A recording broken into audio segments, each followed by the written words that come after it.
Good morning. I have a question for every person that's watching this.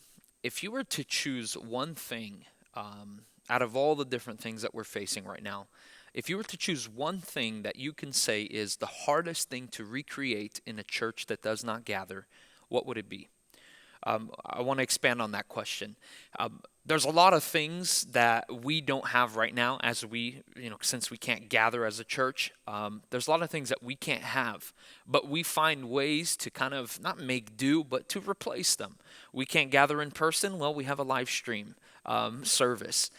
We can't have small group in person. Well, we can do a Zoom small group. We can't have interaction with somebody. Well, it's okay. We have a devotional that we follow, or we have something else, a book that we're reading, things like that.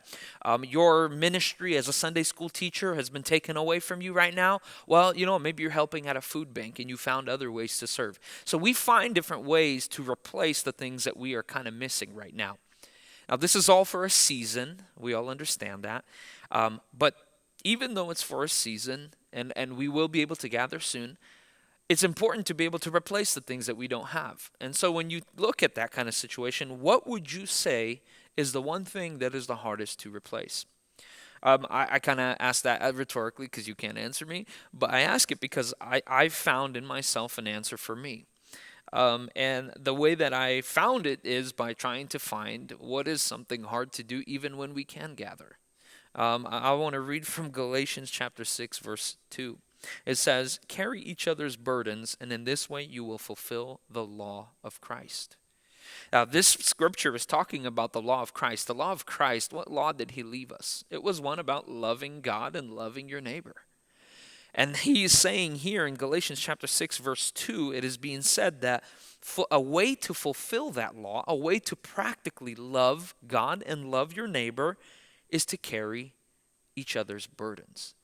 Now, I don't know about you, but it's much easier to generalize and say carrying each other's burdens is just serving each other, finding a way to serve, to do ministry. But I think that what it's getting at here is something a little bit deeper. And I'm going to use Hebrews chapter 10, verse 24 and 25 to expand on it. It says, "Let us consider how we may spur one another toward love and good deeds, not giving up meeting together as some are in the habit of doing, but encouraging one another, and all the more as you see the day approaching." To even further expand it, think about all the verses that talk about correcting one another, that we are to correct one another, that we are to stop a brother or help a brother who is trespassing against God, convert somebody back to the gospel. All of those things are what you would say carrying each other's burdens. And so if that is something that is hard to do when we do get to see each other face to face, I think that is something that is so much more difficult to do and so much harder to replace when we don't get to see each other face to face. And so the question that I have for you, first and foremost, is there someone that is holding you accountable? And do you have a relationship right now during this quarantine period with someone else where you can hold them accountable and they can hold you accountable? See, this is not just a recommendation. It's talking about the law of Christ being fulfilled practically.